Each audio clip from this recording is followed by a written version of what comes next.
السلام ورحمۃ اللہ وبرکاتہ. بر محمد و آل محمد صلوات. صلی علی محمد. اعوذ باللہ من الشیطان الرجیم. بسم اللہ الرحمن الرحیم. الحمد للہ رب العالمین والصلاة والسلام علی اشرف الانبیاء والمرسلین سیدنا و مولانا ابی القاسم محمد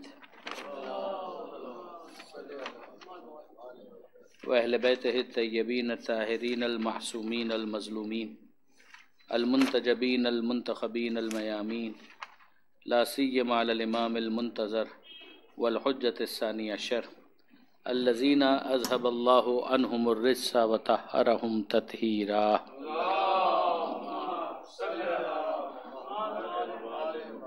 واللعنة الدائمة الباقية على أعدائهم أجمعين من يوم ظلمهم إلى قيام يوم الدين. رب اشرح لي صدري ويسر لي أمري واحلل عقدة من لساني يفقهوا قولي واجعلني خالصا لوجهك الكريم يا الله. صلوات على محمد وآل محمد.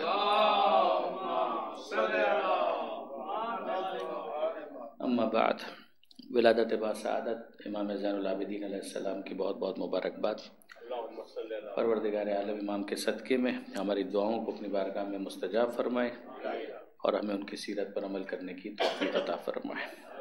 ابتداً تو ایک ریفریشر ہے، اس کے بعد پھر انشاءاللہ ایک خاص دعا ہے کہ جسے میں آپ کے ساتھ شیئر کرنا چاہوں گا صحیفہ کاملہ سے. اگر امام کی زندگی کے اوپر ہم نظر ڈالیں تو چند چیزیں ہمیں بہت زیادہ نمایاں ہو کر سامنے آتی ہیں. امام کی زندگی کا ایک رخ دعا کے حوالے سے، صحیفہ کاملہ اس کا بہت بڑا ثبوت ہے. یعنی دعائیہ لٹریچر کے اندر ایک منفرد کتاب ہے صحیفہ کاملہ، صحیفہ سجادیہ، زبور آل محمد، انجیل اہل بیت. یہ سارے نام آپ کے سامنے اس کو اشارتاً بیان کر کے آگے بڑھنا چاہتا ہوں. اختتام انشاءاللہ اسی کی ایک دعا کے اوپر ہوگا.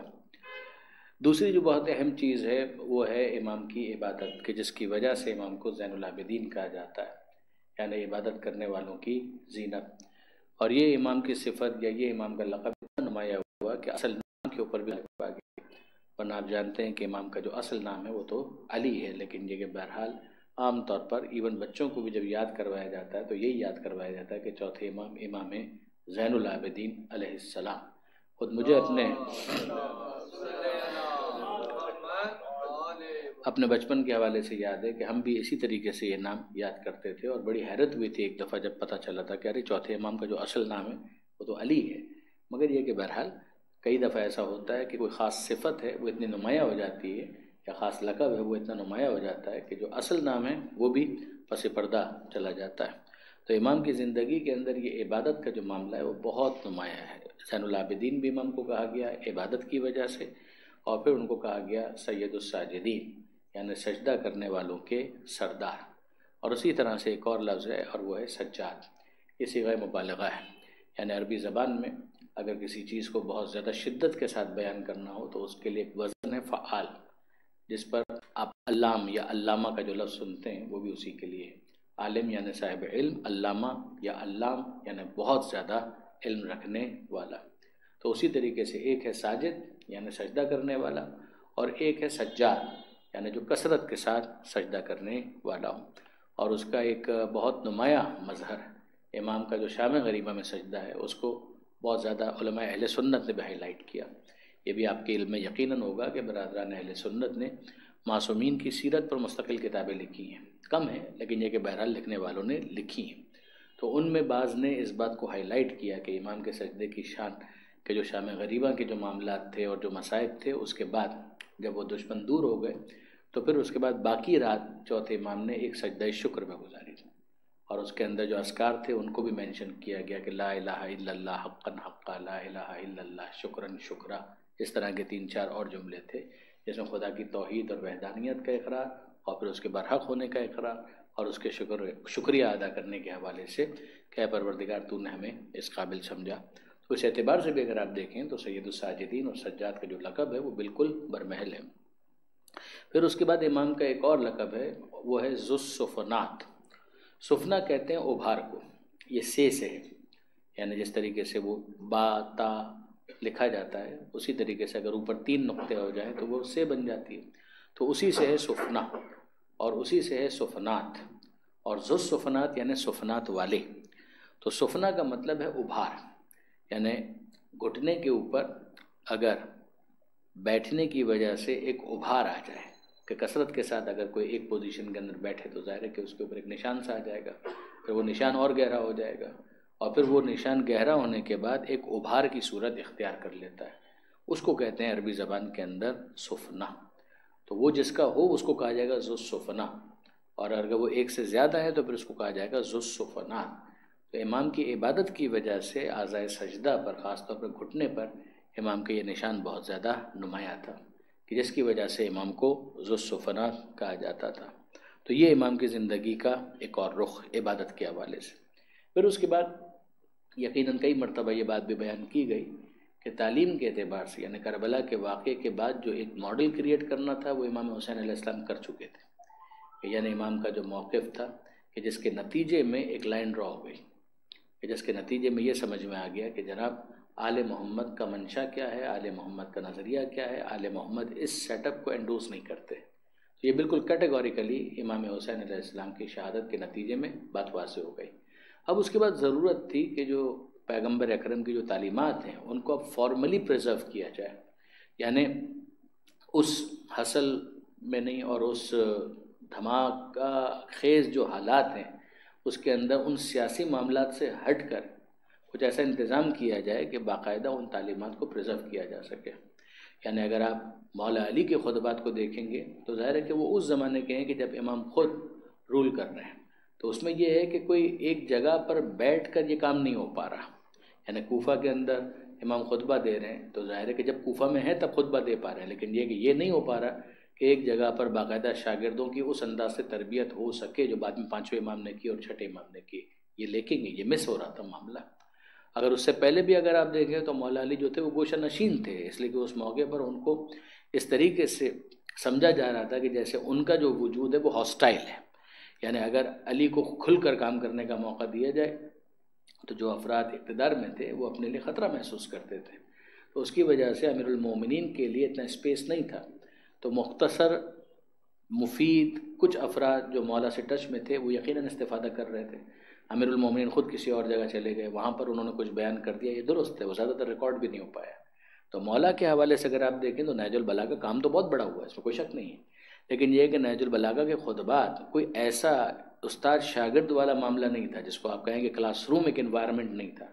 یہ کلاس روم انوائرمنٹ واپس سے اسٹیبلش ہوا ہے چوتھے امام کے زمانے میں، جب چوتھے امام نے 35 سال یا 35 ایئرس گزارے مدینہ منورہ میں. تو اور بہت سارے کام جو کربلا کے واقعے کے بعد کیے ہیں ان میں سے ایک کام یہ کیا کہ ایک مدرسے کی بنیاد رکھی جو پھر آخر آگے جا کر 5ویں امام کے زمانے میں اپنی پرائم پر پہنچتا ہے اور 6ٹھے امام کے زمانے میں تو اپنی پیک پر پہنچ جاتا ہے. تو وہ جو استاد اور شاگرد والا معاملہ ہے کہ کربلا کے واقعے کے بعد اس کا باقاعدہ آغاز پھر چوتھے امام کی زندگی میں ہوتا ہے. تو اس اعتبار سے بھی یہ ایک بہت اہم کام تھا. پھر آپ عزاداری کے حوالے سے تو جانتے ہی ہیں کہ امام زین العابدین علیہ السلام کو اور جناب زینب سلام اللہ علیہ کو یہ کریڈٹ جاتا ہے کہ انہوں نے عزاداری کو پروموٹ کیا. یعنی اس زمانے میں اگر ان کا اسٹانس یہ نہ ہوتا تو ظاہر ہے کہ پھر عزاداری اس طریقے سے فروغ نہ پا سکتی تھی، اور جو امام حسین علیہ السلام کا ذکر ہوتا ہے وہ بھی نہ ہو پاتا. یہ بھی چوتھے امام کو کریڈٹ جاتا ہے. پھر اس کے بعد سیاسی حالات کے اعتبار سے بھی اگر آپ دیکھیں تو ظاہر ہے کہ سیاسی اعتبار سے بھی جو حالات تھے وہ دگرگوں تھے. یعنی اس زمانے میں معاملات بنو امیہ کے حوالے سے ودن ایک بہت بڑا کرائسس یہ تھا کہ یزید کا جو تختہ تھا وہ الٹ دیا گیا. یعنی یزید بہت زیادہ کنٹینیو تو نہیں کر پایا واقعہ کربلا کے بعد. 64 ہجری کے اندر یزید کی بھی موت ہو جاتی ہے. تو اس سے پہلے اگر آپ دیکھیں تو واقعہ حرہ ہے جو مدینہ منورہ کو تاراج کیا گیا. اس سے پہلے اگر آپ دیکھیں تو یہ کوفہ اور شام کے اندر جو ایک دم معاملات جو ہیں تبدیل ہو رہے ہیں، تو ان سب کے اندر آپ کو چوتھے امام کا رول ون وے اور دا ادر آپ کو نظر آئے گا. یعنی باقاعدہ آپ یوں کہیں کہ لیڈنگ فرام دا فرنٹ نو. وہ کربلا کے واقعے کے بعد جب قیدی بنے اور پھر رہائی ملی ہے اور اس کے بعد پھر جب آ گئے مدینہ منورہ، not leading from the front, لیکن یہ کہ بہرحال جناب مختار کا جو خروج ہے جو بعد میں ہے، لیکن یہ کہ بہرحال وہ بھی چوتھے امام ہی کا زمانہ بنتا ہے. توابین کی تحریک ہے وہ بھی چوتھے امام ہی کا زمانہ بنتا ہے. تو یہ توابین کی تحریک ہو، جناب مختار کا خروج ہو، وہ کوفہ کے واقعات ہیں. اسی طریقے سے جو بصرہ کے معاملات ہیں، تو یہ تمام تر جو روح ان کے اندر نظر آ رہی ہے، جو کرنٹ ایک نظر آ رہا ہے، جو تحریک اور ایک حرکت نظر آ رہی ہے، اس میں آپ چوتھے امام کے ان خطبات کو قطعاً نظر انداز نہیں کر سکتے جو کوفہ میں دیے گئے، جو شام کے اندر دیے گئے، اور پھر وہ افراد کے جو مدینہ منورہ میں آتے ہیں، امام سے ملاقات کرتے ہیں، تو امام سے ملاقات کرتے ہیں تو کسی نہ کسی انداز سے امام اپنا پیغام ان تک منتقل ضرور کرتے ہیں. تو امام نے اپنے آپ کو محدود کیا اس کام کے لیے کہ جس کو آپ تعلیم کہیں گے، عزاداری کہیں گے، لیکن یہ کہ اس کا امپیکٹ جو ہے وہ فار ریچ ہے، وہ بہت دور تک اس کا امپیکٹ گیا.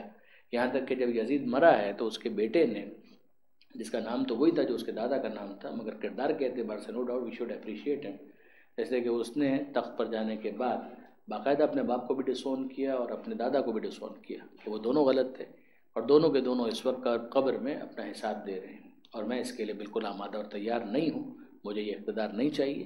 اور بعض علماء نے اس بات کی صراحت کی تو اس نے کہا کہ اگر تم کو بیعت کرنی ہے تو جاؤ مدینہ منورہ میں سید سجاد کے ہاتھ پر، زین العابدین کے ہاتھ پر بیعت کرو.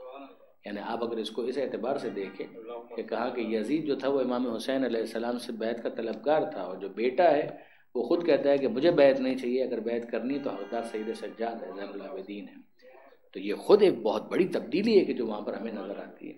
اگرچہ پھر ظاہر ہے کہ بنو امیہ کی ایک دوسری شاخ ہے کہ جس میں اقتدار منتقل ہوا ہے، لیکن یہ کہ بہرحال اتنی تبدیلیاں جو تھیں وہ اس زمانے کے اندر پیدا ہو رہی تھیں. تو یہ سیاسی حالات جو اس زمانے کے تھے اس کو بھی نظر انداز نہیں کیا جا سکتا.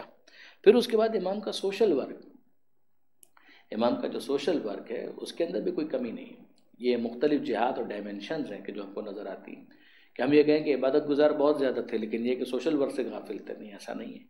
امام کا راتوں کو اٹھ کر اپنے کاندھے کے اوپر روٹیوں کے تھیلے کو لے جانا ان بستیوں کی جانب جانا کہ جہاں پر بیوائیں رہتی ہیں، جہاں پر یتیم رہتے ہیں. ظاہر ہے کہ آپ جانتے ہیں کہ کچھ علاقے ایسے ہوتے ہیں کہ جن کی بھی شہرت بھی یہ ہوتی ہے کہ یہ پسماندہ افراد یہاں پر رہا کرتے ہیں اور غربا یہاں پر رہا کرتے ہیں. کہیں علاقوں کی شہرت مختلف حوالے سے مختلف ہوتی ہے. یہ پوش ایریا ہے، یہ وہ ایریا ہے کہ جو مڈل کلاس کا ہے، یہ وہ ایریا ہے کہ جو بالکل غربا کا ہے، پسا ہوا طبقہ، بالکل ڈپرائیوڈ لوگ جو ہیں وہ وہاں پر رہتے ہیں.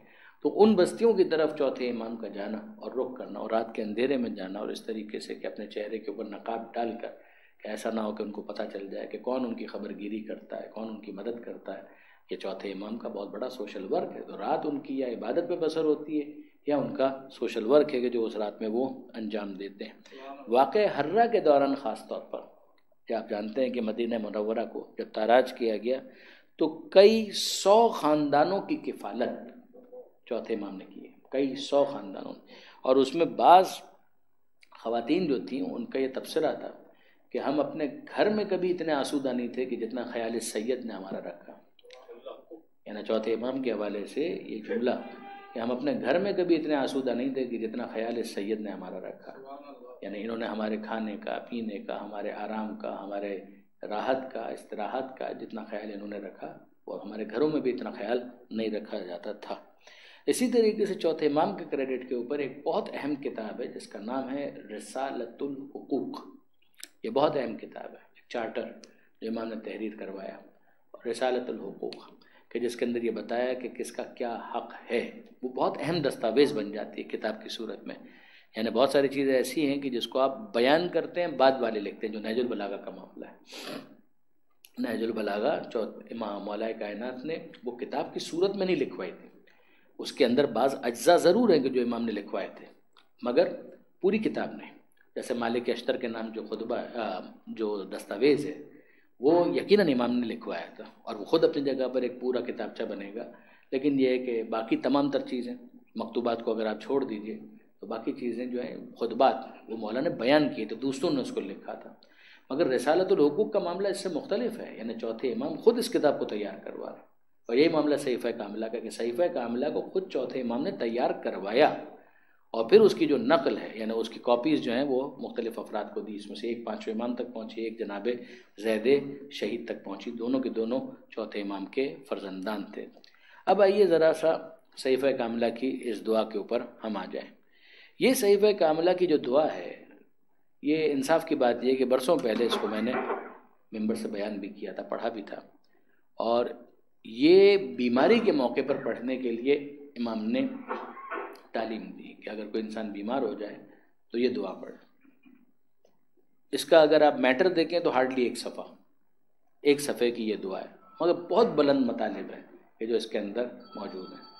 اور میں نے خواہش کی تھی اس زمانے میں بھی، شاید آج سے 15 سال پہلے اس کو پڑھا تھا، 20 سال پہلے پڑھا تھا، یا ممکن ہے کہ اس دوران ایک آدھ دفعہ پھر واپس پڑھا ہو، لیکن آج پھر میں دیکھ رہا تھا چیزوں کو کیا آپ کے سامنے بیان کرنا ہے، تو مجھے یاد آیا کہ کیوں نہ اس کو میں آپ کے سامنے شیئر کروں. اس وقت بھی میں نے یہ خواہش کی تھی کہ کیا ہی اچھا ہو کہ یہ دعا جو بیماری کے موقع پر پڑھنے کے لیے امام نے تعلیم دی ہے، اس کو ہمارے ہاسپٹلس کے اندر اور ہمارے کلینکس کے اندر جہاں پر ڈاکٹر حضرات بیٹھتے ہیں، تو جو مومن ڈاکٹرز ہیں کم سے کم وہ اس کی قدر کریں اور اسے اپنے اپنے کلینکس کے اندر لگائیں، آویزہ کریں اس طرح سے کہ اس کا جو متن ہے، جس کا ٹیکسٹ ہے، وہ ہائی لائٹ ہو جائے، لوگوں کے لیے بالکل واضح ہو جائے کہ کیا اس کے اندر لکھا ہوا ہے. ذرا دیکھیے گا، اس کا ٹائٹل یہ ہے کہ وہ کان من دعائہ علیہ السلام، یہ امام کی دعاؤں میں سے ایک دعا ہے. اذا مرض، جب وہ بیمار ہوتے ہیں، یعنی اگر کوئی بیمار ہوتا تو امام اس کو یہ تعلیم دیتے. او نزل بہ کرب او بلیہ، یا کرب و ابتلا کی کوئی منزل ہوتی، کوئی پریشانی آتی، تو اس میں بھی امام یہ دعا پڑھنے کی تعلیم دیتے تھے. اللہم، اے پروردگار، لک الحمد علی ما لم ازل اتصرف فیہ من سلامت بدنی، تیرے لیے ہی حمد و سپاس ہے، تیرے لیے ہی تعریف ہے، تیرے لیے ہی شکر ہے اس صحت و سلامتی بدن پر جس میں ہمیشہ زندگی بسر کرتا رہا.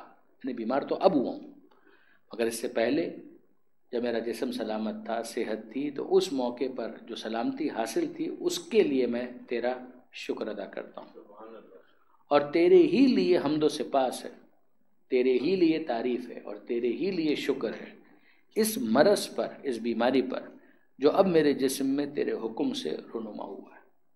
یعنی میں صحت پر بھی تیرا شکر ادا کرتا ہوں اور اس بیماری پر بھی میں تیرا شکر ادا کرتا ہوں.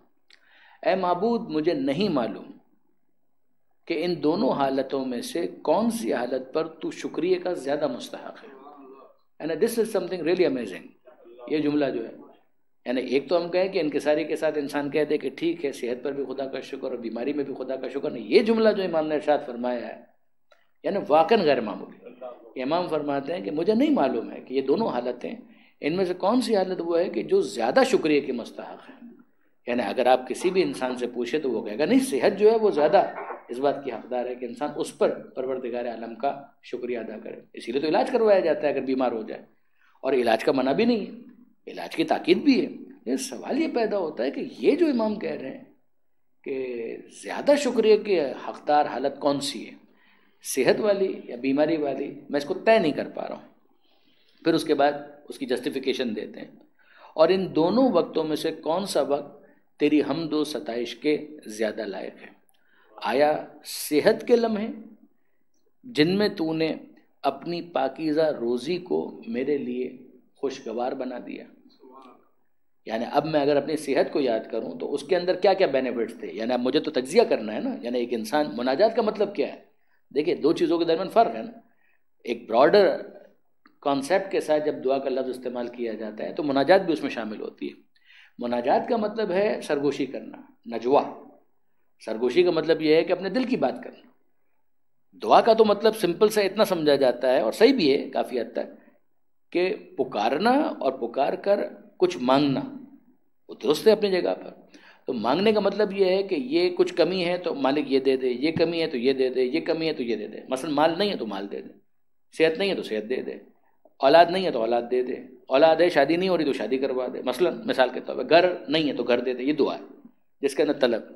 لیکن سوال یہ پیدا ہوتا ہے کہ کیا دعا صرف طالب ہوتی ہے، یا دعا طالب ہونے کے ساتھ ساتھ مطلوب بھی ہوتی ہے؟ آیت اللہ شہید مرتضیٰ مطہری کا ماسٹر پیس ہے، جو میں نے یقیناً یہاں پر بھی کہیں نہ کہیں ذکر کیا ہوگا، انسان کامل، پرفیکٹ مین، جس کا انگلش ٹرانسلیشن ہوا انسان کامل کے نام سے. اس میں انہوں نے ایک جگہ پر اس چیز کو ڈسکس کیا. انہوں نے کہا دعا طالب ہے یا دعا مطلوب ہے. یعنی دعا طالب ہے، اس کا مطلب یہ ہے جو میں نے ابھی آپ کے سامنے مثالیں دی کہ یہ چاہیے، یہ طلب ہے اس کے اندر کہ یہ چاہیے، یہ چاہیے، یہ چاہیے. لیکن فرض کیجئے کہ یہ سب آلریڈی موجود ہے، یعنی کوئی ایسا ارب پتی ہے، کھرب پتی ہے، دولت پہلے سے ہے، مکان پہلے سے ہے، گاڑی پہلے سے ہے، صحت پہلے سے ہے، بیمار بھی نہیں ہے، مثال کے طور پر فرض کیجئے کہ بالکل ہٹا کٹا ہے، بھلا چنگا ہے، کوئی مسئلہ ہی نہیں ہے، تو اب شادی کا ہو چکی ہے، اولاد کا ہو چکی ہے، تعلیم کا پی ایچ ڈی کر لیا مثلا، تو اب کوئی ایسی چیز اس کو سمجھ میں نہیں آ رہی مثلا کہ جو اس کو طلب کرنی ہے، تو پھر اس کو دعا تو نہیں کرنی چاہیے نا، پھر اس کو دعا تو نہیں کرنی چاہیے، اس لیے کہ کچھ ہے ہی نہیں مانگنے کے لیے، تو وہ دعا کس بات پر کرے گا، کس چیز کے لیے کرے گا؟ یہ وہ چیز ہے کہ جس کو قرآن تکبر سے تعبیر کرتا ہے۔ قرآن کہتا ہے کہ اس کا مطلب یہ ہے کہ یہ لوگ تکبر کر رہے ہیں۔ اگر کوئی شخص یہ کہتا ہے کہ مجھے دعا مانگنے کی ضرورت نہیں، قرآن کی نظر میں، خدا کی نظر میں وہ متکبر ہے۔ اچھا، اب سوال یہ پیدا ہوتا ہے کہ ٹھیک ہے، اگر وہ متکبر ہے، وہ تکبر نہیں کرنا چاہتا، مگر اس کے پاس تو آلریڈی سب کچھ موجود ہے، تو جب سب کچھ موجود ہے تو وہ دعا کیا مانگے؟ کہہ سکتے ہیں کہ یہی دعا مانگے کہ اے پروردگار، یہ جو تو نے مجھے دیا ہے اسے صحیح جگہ پر استعمال کرنے کی توفیق عطا فرما۔ اے پروردگار، یہ جو تو نے دیا ہے اس نعمت کو اس طرح سے استعمال کرنے کی توفیق دے کہ یہ زائل نہ ہو جائے۔ یہ بھی تو دعا ہو سکتی ہے نا کہ انسان خدا سے یہ دعا مانگے کہ اے پروردگار، دیا تو ہے، ختم نہ ہو جائے، یعنی اس کو کنسسٹنٹلی میرے پاس باقی رکھنا، یہ بھی تو دعا ہو سکتی ہے۔ میری نسلوں کے اندر بھی یہ نعمتیں اسی طریقے سے جائے، یہ بھی تو دعا ہو سکتی ہے۔ لیکن اب آئیے ان سب چیزوں کو چھوڑیے، فرض کیجئے کہیں سے یہ گارنٹی مل جائے کہ یہ سب کچھ رہے گا، فرض کیجئے، حالانکہ بڑا ایک ریموٹ ایزمپشن ہے، لیکن یہ فرض کیجئے کہ ایک انسان ہے، ارب پتی ہے، اور اس کو معلوم ہے کہ نہ میری نسل کے اندر کوئی صحت کا مسئلہ آنے والا ہے، نہ دولت کا مسئلہ آنے والا ہے، نہ کوئی اور مسئلہ آنے والا ہے۔ اب وہ کس بات پر دعا مانگے؟ یہاں پر پھر اس جملے کو یاد رکھیے گا کہ طالب ہے یا مطلوب؟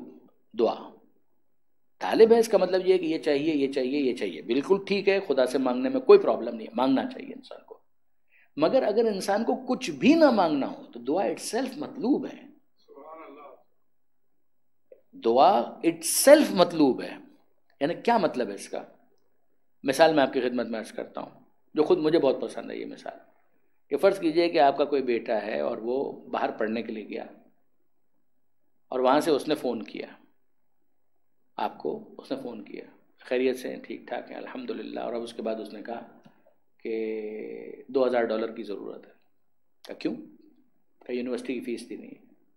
کہا کہ ہاں بالکل صحیح ہے، تمہاری ضرورت ہے تو میں پورا کروں گا، میں تمہارا باپ ہوں یا میں تمہاری ماں ہوں، تو میں بھجواتا ہوں۔ $2000 آپ نے بھجوا دی۔ 1 مہینے کے بعد پھر فون آیا، 3 مہینے کے بعد فون آیا مثلا، اور کہا کہ وہ $1000 اور چاہیے۔ کہا کیوں؟ کہ ہاسٹل کی فیس دینی ہے مثلا۔ کہ اچھا دے دیے۔ کہ ہاں ظاہر ہے کہ ہم ماں باپ ہیں، ہم نہیں دیں گے تو کون دے گا؟ دے دیں۔ یہ فون کیا ہے؟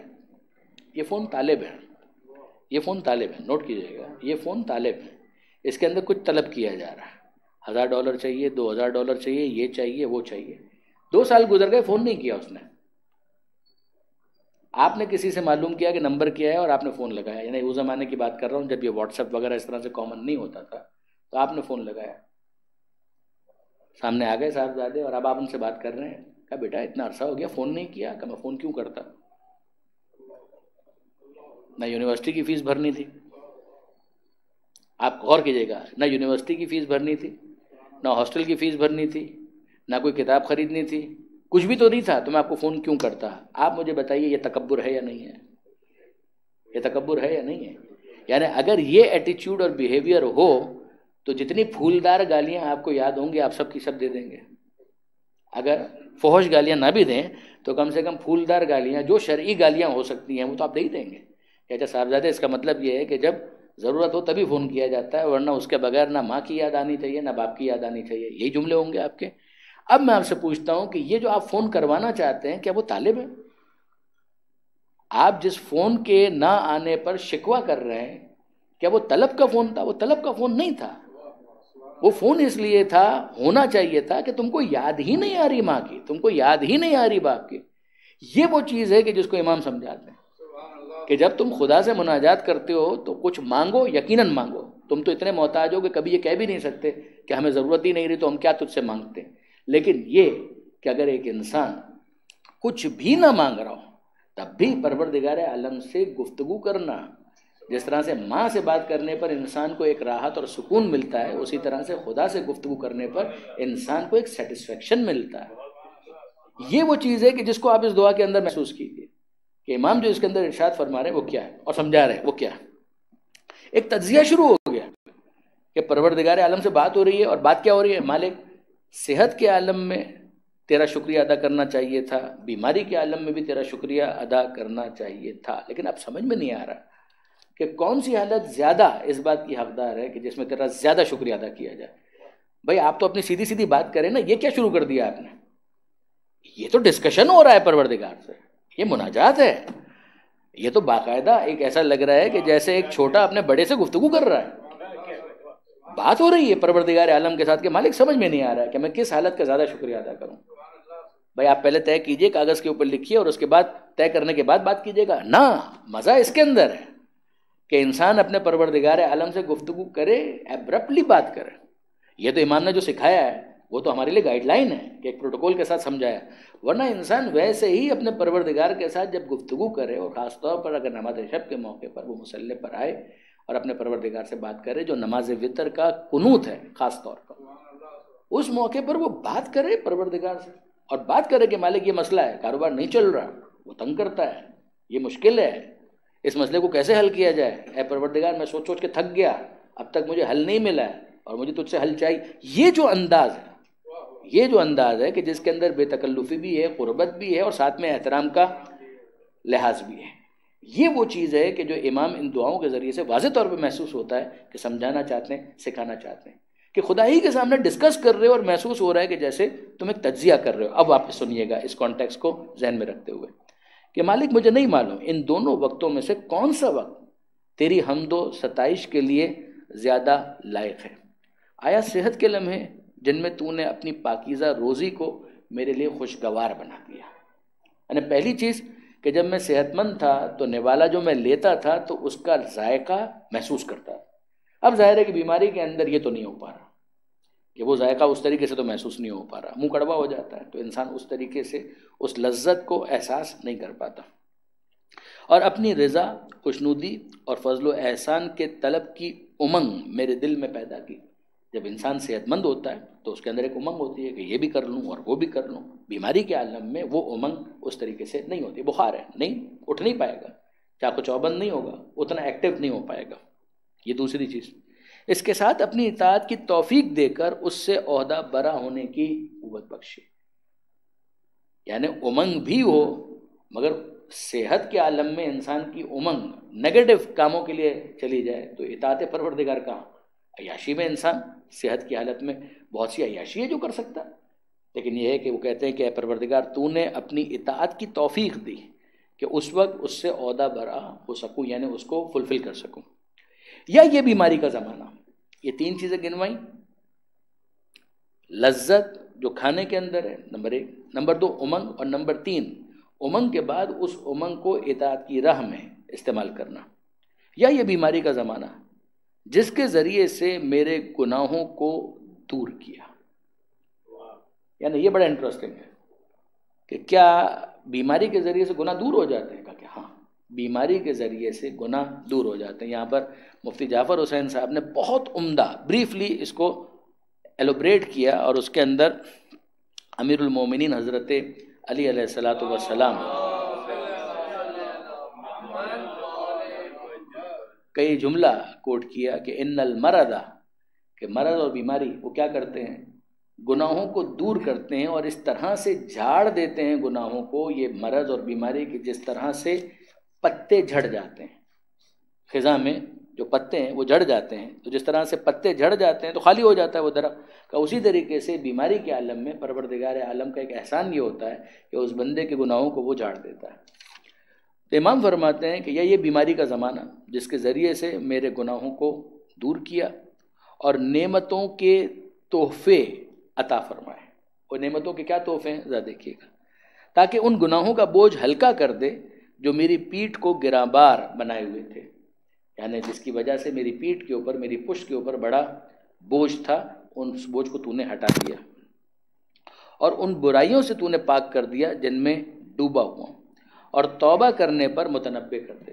کئی دفعہ ایسا ہوتا ہے کہ انسان صحت کی حالت میں ہوتا ہے تو اس کا احساس نہیں ہوتا ہے کہ توبہ بھی کبھی کرنی چاہیے، لیکن اگر انسان بیمار ہو جائے تو بیماری کے نتیجے میں انسان کو خدا یاد آتا ہے کہ یہ خود تیرا ایک بہت بڑا احسان ہے، یہ تیری بہت بڑی نعمت ہے کہ اس بیماری کی وجہ سے میں اپنے روٹین کے کاموں کو پاز کر کے رک کر کچھ دیر کے لیے اگر بستر پر آ گیا ہوں تو مجھے سوچنے کا موقع مل رہا ہے کہ کیا میں نے ایسا غلط کر دیا تھا کہ جس کی توبہ آلریڈی ڈیو تھی اور اب تک میں نے نہیں کی تھی، میں اس کو ٹالے جا رہا تھا، ڈیلے کر رہا تھا، مگر اس موقع پر میں تجھ سے راز و نیاز بھی کر سکتا ہوں اور وہ توبہ جو ڈیو تھی اس کو ادا بھی کر سکتا ہوں۔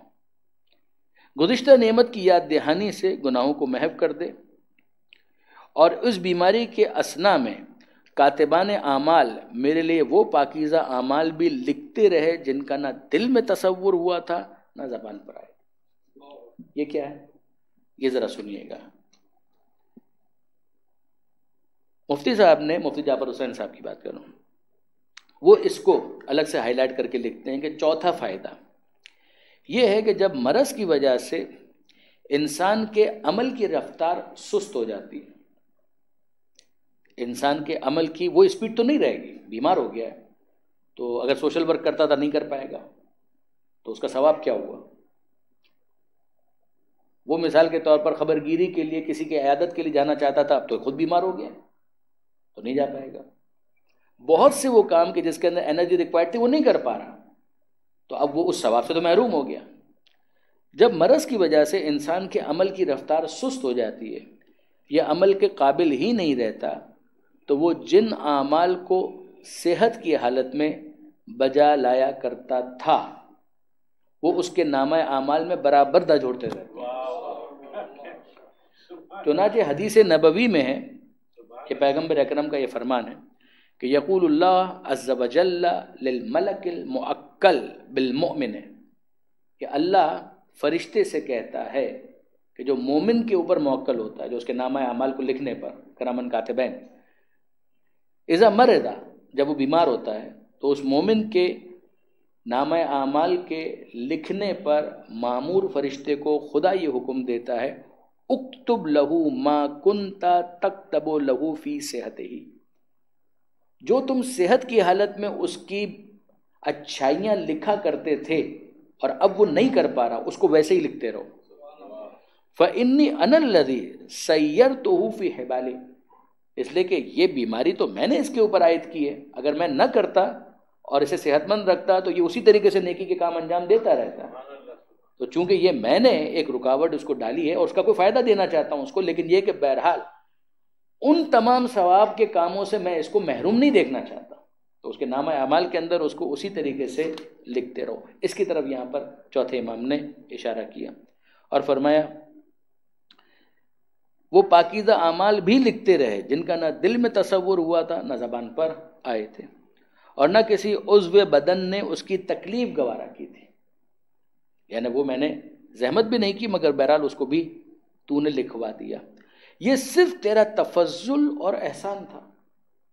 تو جب یہ سب کچھ مل رہا ہے بیماری کی حالت میں تو مالک میں اس کا زیادہ شکریہ ادا کروں یا اس کا زیادہ شکریہ ادا کروں؟ اے اللہ رحمت نازل فرما محمد اور ان کی آل پر۔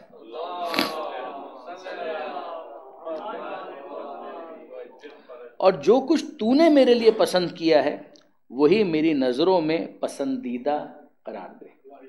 یعنی آپ غور کیجئے گا، یعنی ایک وہ چیز ہے کہ جو مجھے پسند ہے اور ایک وہ ہے جو تجھے پسند ہے، تو اس میں اگر فرق ہے کہ جو مجھے پسند ہے وہ کچھ اور ہے اور جو تجھے پسند ہے وہ کچھ اور ہے، تو مالک جو تیری پسند ہے میری پسند کو اس کے ساتھ سنکرونائز کر دے، اس کی اور تیری پسند دونوں ایک ویو لینتھ کے اوپر آ جائیں، اور جو مصیبت مجھ پر ڈال دی ہے اسے سہل اور آسان کر دے۔ نہ آسان کر دے کا مطلب ہے کہ مشکل تو ہے، پریشانی تو ہے، کہ انسان اگر بیمار ہے تو وہ ریلیکس تو نہیں ہے، وہ کمفرٹیبل تو نہیں ہے، تو اے پروردگار جب تک تو یہ چاہتا ہے کہ ٹھیک ہے میں اس بیماری کو فیس کروں، تو اگر فیس کرنا تو نے میرے لیے لکھا ہے تو پھر اس کو آسانی کے ساتھ فیس کرنے کی توفیق عطا فرما، اور مجھے گزشتہ گناہوں کی علائش سے پاک اور سابقہ برائیوں کو نیز تو نابود کر دے، اور تندرستی کی لذت سے کامران اور صحت کی خوشگواری سے بہرہ اندوز کر۔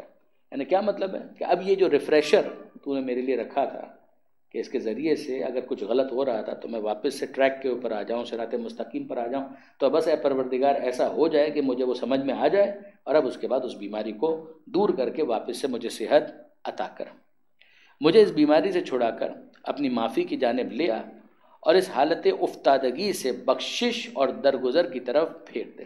حالت افتادگی یعنی جس کے اندر میں گرا ہوا ہوں، اور اس بے چینی سے نجات دے کر اپنی راحت تک اور اس شدت و سختی کو دور کر کے گشائش و وسعت کی منزل تک پہنچا دے، اس لیے کہ تو بے استحقاق احسان کرنے والا اور گراں بہا نعمتیں بخشنے والا ہے، اور تو ہی بخشش و کرم کا مالک اور عظمت و بزرگی کا سرمایہ دار ہے۔ یہ ہے وہ دعا، 15ویں دعا ہے صحیفہ کاملہ کے اندر کہ جو امام نے تعلیم کی ہے، جس کے لیے میں نے گزارش کی تھی کہ کتنا اچھا ہو کہ ہمارے جو شفا خانے ہیں، کلینکس ہیں، ہاسپٹلز ہیں، اس کے اندر ڈاکٹر حضرات اس کو ذرا نمایاں جگہ پر آویزہ کریں، تاکہ جو مریض بھی آتے ہیں تو جب تک وہ ویٹنگ ایریا کے اندر ہے کم سے کم وہ اس دعا کے مضمون کو پڑھیں اور اس کے ذریعے سے ایک حوصلہ حاصل کریں کہ امام اس کے بارے میں کیا سمجھا رہے ہیں۔ جتنا وقت ہمارے پاس ہے اس کا فائدہ اٹھاتے ہوئے ایک امام کا موعظہ ہے، امام کی ایک نصیحت ہے، وہ بھی میں آپ کے ساتھ شیئر کرتا چلوں، اور یہ بھی مجھے بہت پسند ہے، اور انصاف کی بات یہ ہے کہ یہ بھی میں نے پہلی دفعہ متوجہ ہوا تھا کہ 2022 چل رہا ہے۔ یقین جانیے کہ جب میں اس طریقے سے گفتگو کرتا ہوں میں خود اپنے آپ کو بہت بزرگ محسوس کرنے لگتا ہوں کہ اب 2022 میں، اس کا مطلب یہ 22 سال پہلے تقریباً میں نے اس کو پہلی مرتبہ پڑھا تھا، اور یہ آپ کو بحر الانوار میں امام حسین سے بھی منسوب ملے گا اور چوتھے امام سے بھی انتساب ہے اس کا، یعنی امام حسین علیہ السلام نے بھی اس طرح سے نصیحت کی تھی اور چوتھے امام نے بھی نصیحت کی تھی، اور وہ کیا ہے کہ جاء رجل الی علی بن الحسین علیہ السلام، ایک شخص آیا چوتھے امام کے پاس، امام زین العابدین علیہ السلام کے پاس، اور اس نے امام سے یہ کہا کہ مجھ سے گناہوں کے اوپر صبر نہیں ہوتا، یعنی جب گناہ کا موقع آتا ہے تو میں رک نہیں پاتا، میں اپنے آپ کو روک نہیں پاتا، تو میں کیا کروں؟ تو اب آپ اندازہ کریں کہ امام کیا جواب دے رہے ہیں۔ امام فرماتے ہیں کہ گناہ سے رکنے کی ضرورت کیا ہے، یعنی تیرا پرابلم کیا ہے؟ کہ پرابلم یہ ہے کہ جب گناہ کا موقع آتا ہے میں جانتا ہوں یہ گناہ ہے مگر میں رک نہیں پاتا، تو امام فرماتے ہیں گناہ سے رکنے کی ضرورت کیا ہے؟ اذنب ما شئت، جو تیرا دل چاہے گناہ کر، اذنب ما شئت، زم عربی زبان کے اندر گناہ کو کہتے ہیں، اذنب یا باب افعال سے، یعنی جو تیرا دل چاہے گناہ کر، ما شئت جو تیرا دل چاہے۔ کہا کہ مولا ایسا ہی ہے، جو میرا دل چاہے میں گناہ کروں گا؟ کہ ہاں، افعل 5 اشیاء، بس 5 چیزیں کر لیں، اس کے بعد جو تیرا دل چاہے تو گناہ کر، اور یہ 5 چیزیں بھی اینڈ کے ساتھ نہیں ہیں، اور کے ساتھ، یعنی یہ نہیں کہ ان 5 کو کرنا ہے، نہ، اگر پہلا کام کر لے تو دوسرا کام کرنے کی بھی ضرورت نہیں ہے، دوسرا کر لے تو تیسرا کرنے کی ضرورت نہیں ہے، تیسرا کر لے تو چوتھا کرنے کی ضرورت نہیں ہے، 5واں ہے تو 5ویں کے بعد بات ہی ختم ہو گئی، ان 5 میں سے کوئی بھی ایک چوائس ہے، افعل 5 اشیاء فاذنب ما شئت، یہ 5 چیزوں میں سے کوئی ایک کر لے پھر جو تیرا دل چاہے تو گناہ کر۔ تو اس نے کہا مولا فرمائیے پہلی چیز کیا ہے؟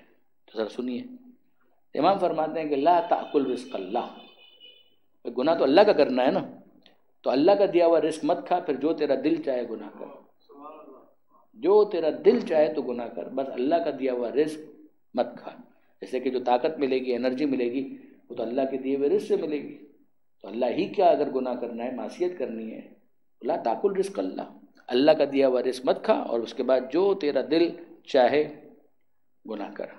اس نے کہا مولا یہ کیسے پاسبل ہے؟ رزق تو خدا ہی کا ہوتا ہے، رازق تو وہی ہے، رزاق تو وہی ہے، روزی تو وہی دیتا ہے، رزق کسی اور کا تو ہوتا ہی نہیں ہے، جب ہوتا نہیں ہے تو رزق تو اسی کا ہے، تو یہ تو آپشن ایکسرسائز نہیں ہو سکتا۔ کہا کہ نہیں، دوسرا آپشن ہے، ابھی دوسرا آپشن ہے، اور دوسرا آپشن کیا ہے کہ اللہ کا رزق کھاؤ، کوئی بات نہیں، اور پھر بھی جو دل چاہے گناہ کرو، مگر اس کے لیے ایک شرط یہ ہے کہ اخرج من ولایت اللہ، اللہ کی مملکت سے باہر چلا جا، یعنی کسی ایسی جگہ پر چلا جا مجھے نہ دیکھ سکے،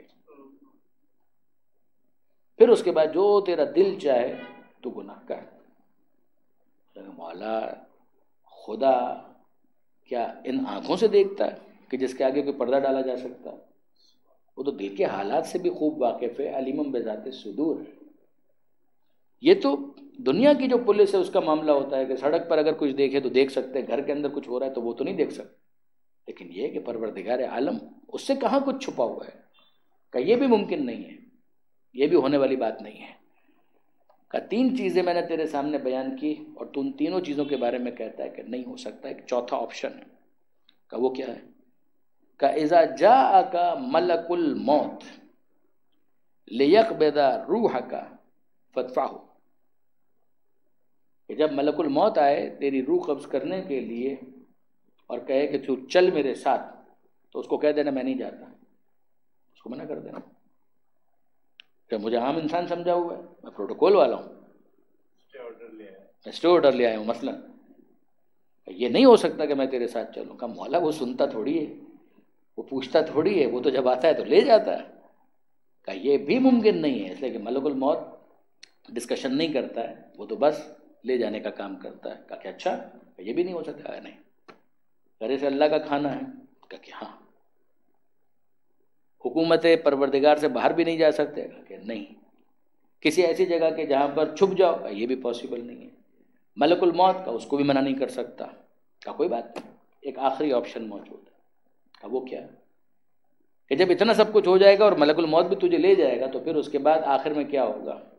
اذا ادخلک مالک فی النار، جب خازن جہنم، جہنم کا گیٹ کیپر، جہنم کا چوکیدار فرشتہ جس کا نام ہے مالک، جیسے رضوان جنت ہے، جو جنت کا گیٹ کیپر ہے وہ رضوان، جو جہنم کا گیٹ کیپر ہے اس کا نام ہے مالک۔ اذا ادخلک مالک فی النار، کہ جب جہنم کا گیٹ کیپر مالک نام کا فرشتہ تجھے جہنم میں ڈالنے لگے تو تو کہہ دینا کہ میں نہیں جاتا۔ مولا وہ کہاں ہماری بات سننے والا ہے، جب اس کو آرڈر ہوگا تو وہ پکڑ کر ڈال دے گا۔ تو مولا نے کہا کہ یہ بھی نہیں ہو سکتا، کہ نہیں یہ بھی نہیں ہو سکتا۔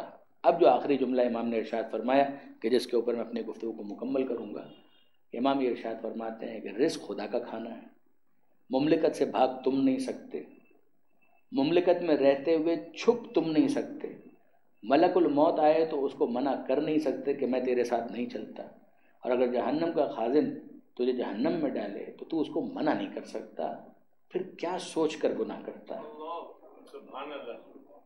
یعنی جو انسان اتنا ضعیف البنیان اور اتنا کمزور ہے، کیا اس کے لیے یہ سزاوار ہے کہ پھر وہ گناہ کے بارے میں سوچے کہ معصیت کس کی وہ کر رہا ہے، کہ اپنا کچھ بھی بس نہیں چل سکتا، پھر اس کے بعد کیسے اس کی ہمت ہوتی ہے کہ وہ خدا کی معصیت کرے یا پروردگار عالم کا مقرر کردہ کوئی حکم جو ہے اس کی مخالفت کرے۔